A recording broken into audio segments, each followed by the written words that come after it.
ఈరోజు Tilly curry చేసుకుందాం. ప్రాసెస్లోకి వెళ్ళినట్టయితే లెట్స్ స్టార్ట్. ఈరోజైతే మేకర్ టిల్లీ కర్రీ చేస్తున్నాను.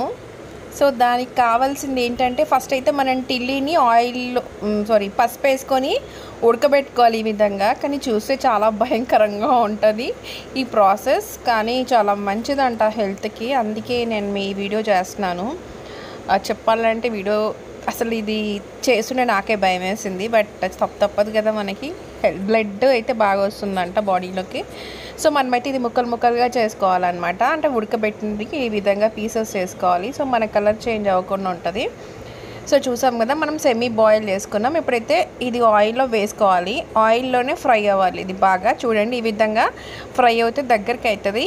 కలర్ కూడా చాలా అంటే కలర్ బాగోదు, కానీ ఎప్పుడు కానీ కొన్ని కలర్ బాగున్న వాటికంటే కూడా కలర్ బాగాలేనివి కూడా హెల్త్కి మంచిది అనడానికి అయితే ఇదైతే ఒక పెద్ద ఎగ్జాంపుల్. ఎందుకంటే బ్లడ్ లేకుండా ఉండే వాళ్ళు ఉంటారు కదా బాడీలో, వాళ్ళకి మాత్రం ఇది చాలా బాగా పనికొస్తుంది. చూడండి, ఈ విధంగా అయితే మనం బాగా ఫ్రై చేస్తే అది ఎట్లాగో నల్లగా అయిపోతుంది. బట్ ఇందులో అయితే అల్లం వెల్లుల్లి పేస్ట్ అయితే వేసుకుందాం ఈ స్టేజ్లో ఉన్నప్పుడే.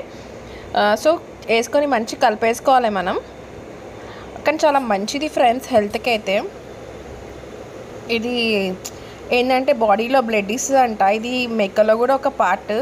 ఇంకా మటన్ చికెన్ తిన్నాక ఇది తినడానికి ఏంటి అనేది నా ఫీలింగ్ అనమాట.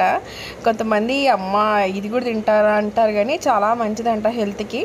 సో మొత్తానికి అయితే మనం అల్లం వెల్లుల్లి పేస్ట్ కలిపేసుకోవాలి. ఫస్ట్ మనం ఉడకబెట్టేసుకోవాలి, నెక్స్ట్ ఫ్రై చేసుకోవాలి ఆయిల్లో, తర్వాత అల్లం వెల్లుల్లి పేస్ట్ వేసుకోవాలన్నమాట. ఈ విధంగా చూడండి మంచి కలుపుకోవాలి అల్లం వెల్లుల్లి పేస్ట్ బాగా. చూసారు కదా, మనం ఇది హాఫ్ కేజీ టిల్లీ అయితే ఇంతే అయింది. ఇదే ప్రాసెస్ అనమాట. సో నెక్స్ట్ అయితే మనం ఇందులోకి కారం వేసుకుందాం. కారం మంచి గట్టిగానే వేసుకోవాలి, అప్పుడే బాగుంటుంది టేస్ట్. సో కారం చూడండి, ఇంత ఎక్కువ వేసుకుంటే అంత బాగుంటుంది. సో కానీ నేనైతే నార్మల్గా అయితే వేసిన ఒక 2 స్పూన్స్ అయితే వేసినాను. ఇంకా మళ్ళీ మంచి కలుపుకోవాలి. ఇది కింద అడుగంటకుండా కలుపుకోవాలి. కింద అడుగంటుకుంటే మాత్రం కూర బిస్కెట్ అయిపోతుంది అనమాట, మంచిగా మామూలుగా బిస్కెట్ అవ్వదు. సో ఈ విధంగా కలిపేసుకోవాలి. చూడండి, చూస్తున్నారు కదా, అసలు కలర్ అయితే మరీ కొంచెం మనకి మటన్ పచ్చళ్ళలానే కనిపిస్తుంది, కానీ బాగుంటుంది ఫ్రెండ్స్. టేస్ట్ అయితే అదిరిపోతుంది, మామూలుగా కాదు. ఇదైతే డెఫినెట్గా ట్రై చేయండి.